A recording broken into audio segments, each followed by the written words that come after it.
अस्सलाम वालेकुम। आज हम बात करेंगे। आज का जो हमारी क्लास है उसका टॉपिक है अमेजॉन होलसेल एफबीए के अंदर प्रेप सर्विसेज और three P L, third party logistics. ये क्या होता है? Logistics, prep services and inventory management. amazon wholesale FBA, inventory management, prep services और लॉजिस्टिक के मामलात आज हम डिटेल से डिस्कस करेंगे, जो आपको पता होने बहुत ज़रूरी हैं जब आप amazon एफबीए होलसेल के ऊपर काम कर रहे हैं। Point number one, prep services and prep service centres क्या होते हैं? आपको पता है क्या होते हैं? नहीं चलिए। सर। प्रेप सर्विसेज या प्रेप सेंटर ऐसी कंपनीज होती हैं जो आपकी तरफ से इन्वेंट्री रिसीव करती हैं, उसको उसको प्रिपेयर करती हैं और फिर अमेजॉन वेयर हाउस भेजती हैं। कई दफ़ा ऐसा होता है कि आपका जो सप्लायर है, अमेजॉन डायरेक्ट शिप करने से मना कर देता है, या डायरेक्ट अमेजॉन शिप कर ही नहीं सकता कुछ वजूहात की बिना पे। इसलिए फिर ये लाजमन हो जाता है कि आप किसी ऐसी कंपनी की सर्विस लें जो आपके बिहाफ पे आपकी प्रोडक्ट वहां से इकट्ठी ले, उसको प्रिपेयर करे और फिर अमेजॉन के वेयर हाउस में भेजे। ठीक है। इस काम के लिए लोग सर्विसेज देते हैं अमूमन। इनकी जाहिर है वो चार्जेस तो लेते हैं, पीस वाइज, प्रोडक्ट वाइज, तो चार्जेस तो उनको देने ही देने पड़ते हैं। लेकिन इससे आपका काम बहुत आसान हो जाता है, क्योंकि ये कंपनीज रजिस्टर्ड होती हैं, उनका यही बिजनेस होता है। तो आपको ज़ाती तौर पे वो तकलीफ या वो ख्वारी करने की ज़रूरत नहीं पड़ती जो आप जा जा के करते हैं। अब यहीं बैठे, यहीं से सर्विसेज को हायर कर लें, यहीं से प्रोडक्ट ऑर्डर कर लें। यूएसए की कोई प्रेप सर्विस आपका प्रोडक्ट रिसीव कर लेगी, उसकी काउंटिंग करेगी, पैक बनाएगी, बंडलिंग करेगी, और उसके बाद वो आसानी से आपके प्रोडक्ट को यूएसए के अमेजोन के वेयर हाउस में भेज देगी। ठीक है, बड़ा आसान हो जाता है आपके लिए ये काम। इतनी इनकी ज़रूरत क्यों है? अगर आप पाकिस्तान से या किसी और कंट्री में बैठे हैं और यूएस मार्केट प्लेस में बिजनेस कर रहे हैं, तो आप फिजिकली इन्वेंट्री हैंडल नहीं कर सकते। ऐसी सिचुएशन में प्रेप सेंटर आपका रिमोट हाउस होता है। ठीक है। सप्लायर ने एग्जांपल के तौर पे 500 यूनिट भेजे हैं, इंस्टेड ऑफ अमेजोन के पास डायरेक्ट भेजने के, सप्लायर पहले प्रेप सेंटर को और फिर अमेजोन के वेयर हाउस को भेजेगा। ठीक है। इसमें कई दफा, अब वो हमें कह रहा है सप्लायर कि भाई मैंने तो 500 प्रोडक्ट भेज दिए थे। अब हमें नहीं पता 500 पूरे पहुंचे हैं कि नहीं पहुंचे। ना ही अमेजोन की सरदर्दी है कि वो 500 वहां बैठ के गिने। वो आपके नाम का पार्सल आ गया, उसने अपने वेयर हाउस में रख दिया। ठीक है। लेकिन जब प्रेप सर्विसेज आप इनकी लेते हो, प्रेप सर्विसेज वालों की सर्विस, तो फिर ये आपके यूनिट को काउंट भी करता है। बाज का आपने बंडल में बेचनी होती है कोई चीज, टूथपेस्ट बेच रहे हैं तो साथ आपने ब्रश फ्री देना होता है, लेकिन जो सप्लायर ने आपको भेजा है वो टूथपेस्ट अलग है, ब्रश अलग है। तो उसकी बंडलिंग करवाने के लिए भी आपको उनसे सर्विसेज ले सकते हैं। By one get one free जैसे कहते हैं, गो कि आपने उसकी कीमत उसमें डाली होती है, फ्री वो नहीं होता। लेकिन बहरहाल ये एक मार्केटिंग स्टंट है, by one get one free. तो इसके जरिए से आप वो काम करवा सकते हैं। आगे है 3PL, आपने नाम सुना होगा। 3PL, third party logistics. 3PL का मतलब है थर्ड पार्टी लॉजिस्टिक्स। ये कंपनीज आपकी इन्वेंट्री को स्टोर, इंस्पेक्ट और शिप करती हैं, वही काम है। ठीक है। एक ही काम है दोनों का, प्रेप सर्विस हो गई या आपकी 3PL हो गई। इसके फायदे क्या है? इससे आपका पर्सनली टाइम बचता है, इन्वेंट्री आपकी प्रोफेशनली हैंडल हो जाती है, अमेजोन की रिक्वायरमेंट के मुताबिक प्रेपरेशन होती है, क्योंकि इनका अमेजोन के साथ टाई अप होता है। इन्हें पता होता है उसकी पैकेजिंग कैसे करनी है, उसको हैंडल कैसे करना है। इंटरनेशनल सेलर के लिए ये बहुत यूजफुल है।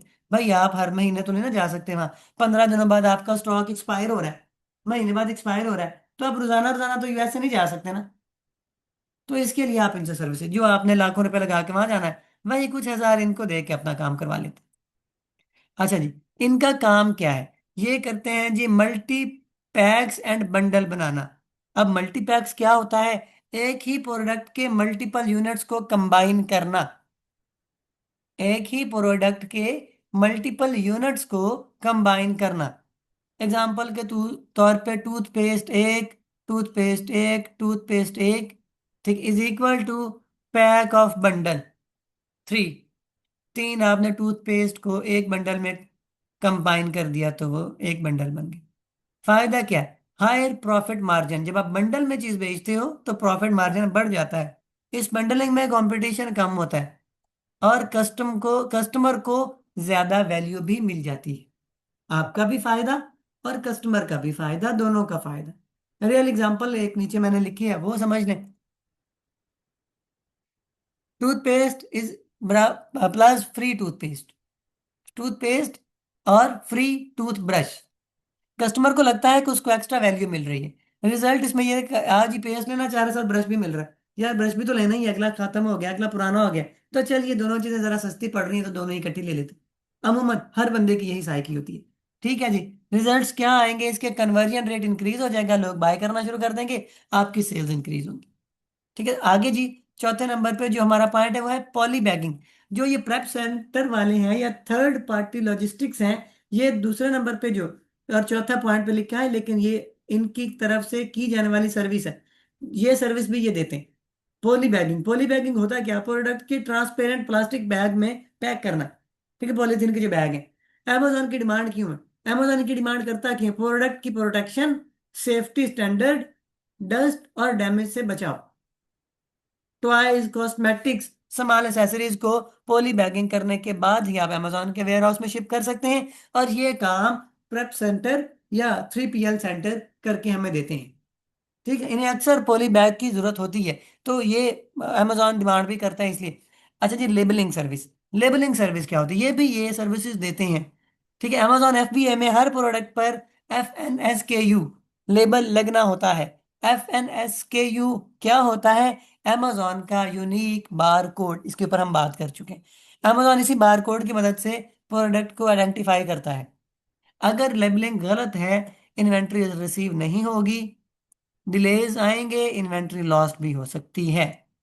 ठीक है जी, क्योंकि अमेजोन करोड़ों प्रोडक्ट के ऊपर काम कर रहा है, तो भाई आपकी यूनिक आईडी इस पे लिखी होना जरूरी है। छठे नंबर पे जो पॉइंट लिखा है और चौथे नंबर पे जो सर्विसेज हैं वो विजुअल इंस्पेक्शन है। विजुअल इंस्पेक्शन क्या होता है? प्रेप सेंटर प्रोडक्ट को फिजिकली कंडीशन चेक करते हैं। वो चेक करते हैं कहीं प्रोडक्ट डैमेज तो नहीं, कहीं प्रोडक्ट मिसिंग तो नहीं, इसके कोई पार्ट्स हैं तो वो पूरे हैं कि नहीं, प्रोडक्ट कहीं गलत तो नहीं आ गई, ब्रोकन पैकेजिंग में तो नहीं है। वो फिर ये करता है हर चीज की आपको वीडियो में रिकॉर्डिंग देता है कि भाई ये नुक्स आ रहे हैं। फिर आप सप्लायर से बात करते हैं, उसको रिप्लेस करवाएं या उसको एक्सचेंज करवाएं, रिपेयर करवाएं। वो आपको पता होता है कि मेरे प्रोडक्ट्स 500 प्रोडक्ट अगर गया था, उसमें से 25 प्रोडक्ट में ये नुक्स है। इसमें फायदा क्या है? अमेजोन तक प्रोडक्ट भेजने से पहले प्रॉब्लम पकड़ी जाती है। अब अगर ऐसी प्रोडक्ट जो रॉन्ग है या जिसके पार्ट्स ही मिसिंग है, एग्जांपल के तौर पे खिलौना है, उसके कोई पार्ट्स ही मिसिंग है, तो आप जब वो कस्टमर को शिप कर देते हो बगैर इंस्पेक्शन के, बगैर चेकिंग के, तो वहां से प्रोडक्ट के नेगेटिव रिव्यूज आ जाते हैं। नेगेटिव रिव्यूज रिव्यूज इंपैक्ट करते हैं आपके स्टोर के ऊपर, आपकी रेटिंग के ऊपर। ठीक है, आपके स्टोर की जो रेटिंग अगर नेगेटिव होगी, रिव्यूज कम होंगे, नेगेटिविटी ज्यादा होगी, तो भाई आपको बाय बॉक्स नहीं मिलेगा। और बायबैक्स नहीं मिलेगा तो आपकी सेल्स कम हो जाएंगी। तो अल्टीमेटली ये डायरेक्ट इफेक्ट कर रहा होता है हमारी सेल्स के ऊपर, हमारी स्टोर की हेल्थ के ऊपर और हमारे प्रॉफिट के ऊपर। इसलिए ये रिस्क लेने से बेहतर है चार पैसे लगा के इसकी इंस्पेक्शन करवा ली जाए। फायदा क्या है? अमेजॉन एग्जाम्पल के तौर पे 500 यूनिट्स आप रिसीव हुए, इंस्पेक्शन में पता चला कि 10 यूनिट डैमेज है।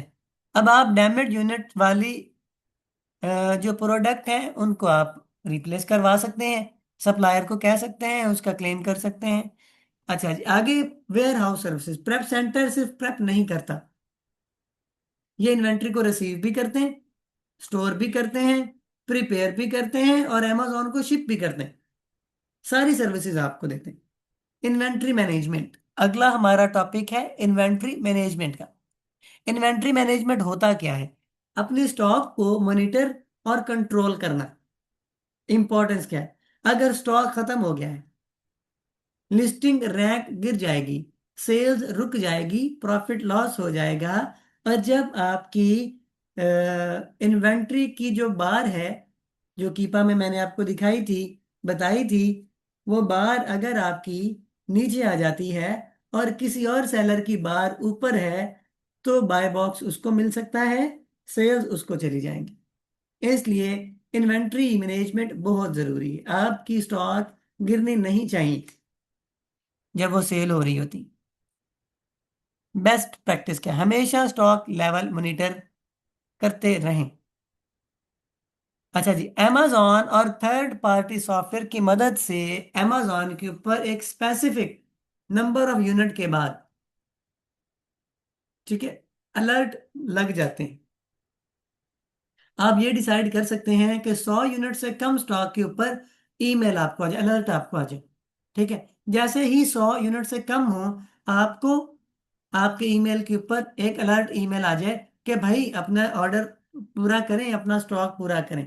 और वहां पे आप अपने सेलर का ईमेल भी लगा सकते हैं। Discrepancy discrepancy management. डिस्क्रिपेंसी क्या होती है? जब एक्सपेक्टेड और एक्चुअल इन्वेंट्री में डिफरेंस आ जाए।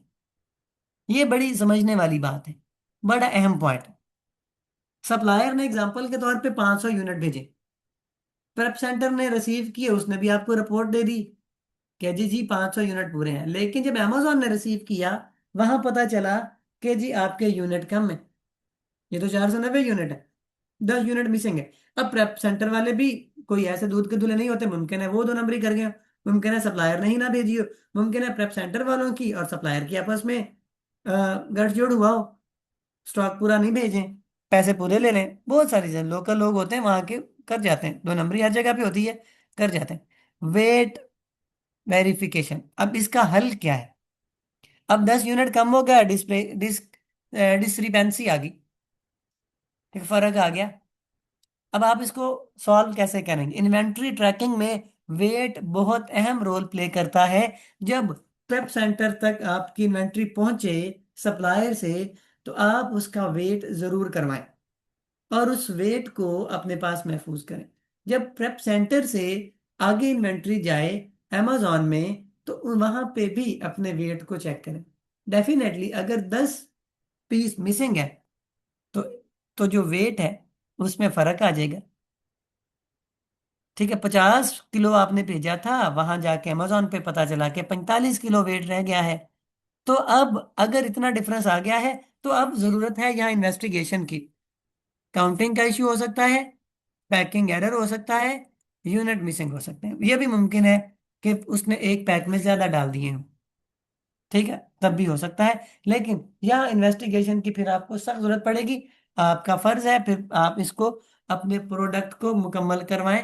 फिर इसमें प्रेप सेंटर वाले भी जिम्मेदार हैं और आपका सेलर भी जिम्मेदार है। ठीक है, record keeping and screenshot, golden rule है जी। हर शिपमेंट का रिकॉर्ड सेव करें। सेव करना है आपने ट्रैकिंग नंबर को, शिपिंग लेबल को, वेट रिकॉर्ड को, डिलीवरी कंफर्मेशन को, amazon शिपमेंट डिटेल को, और इसके स्क्रीनशॉट्स आपने सारे लेके रख लेने हैं। रीजन क्या है? अगर फ्यूचर में क्लेम फाइल करना पड़े या इन्वेंट्री मिसिंग हो जाए, तो रिकॉर्ड एविडेंस आपके पास मौजूद होगा। आप इजीली सप्लायर के ऊपर इसको अपील कर सकते हैं कि जब आपने मुझे चीजें इतनी भेजी थी, मैंने इतने के पैसे दिए थे, सो मेरा कंप्लीट मुकम्मल करें उसको। ठीक है, इसकी आज की समरी क्या है? समरी को नोट कर लें। प्रेप सेंटर इन्वेंट्री रिसीव और प्रिपेयर करते हैं। 3PL लॉजिस्टिक और वेयर हाउसिंग प्रोवाइड करता है। मल्टीपल पैक्स, मल्टी पैक्स और बंडल प्रॉफिट इंक्रीज करते हैं, सो प्रेप सेंटर आपको बना के देता है। होली बैगिंग, ये भी आपको प्रेप सेंटर से सर्विसेज मिल जाती हैं, 3PL से मिल जाती हैं। होली बैगिंग Amazon अप्लायंस के लिए जरूरी होती है, तो वो भी आपको वहां से मिल जाती है। FNKSU labelling Amazon inventory identification के लिए होती है, सो इसकी भी सर्विसेज आपको वहां से मिल जाती हैं। विजुअल इंस्पेक्शन, वो आपको करवानी होती है ताकि डैमेज प्रोडक्ट की आइडेंटिफिकेशन की जा सके। 7 नंबर पे इन्वेंट्री मैनेजमेंट, स्टॉक आउट से बचाती है आपको। Low stock alert timely ordering, reordering में हेल्प करती है।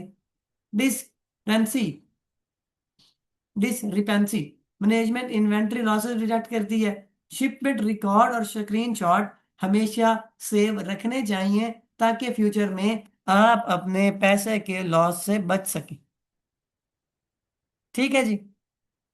ये है आज की आपकी क्लास। आपको अगर बात यहाँ कोई समझ नहीं आई तो वो आप समझ सकते हैं।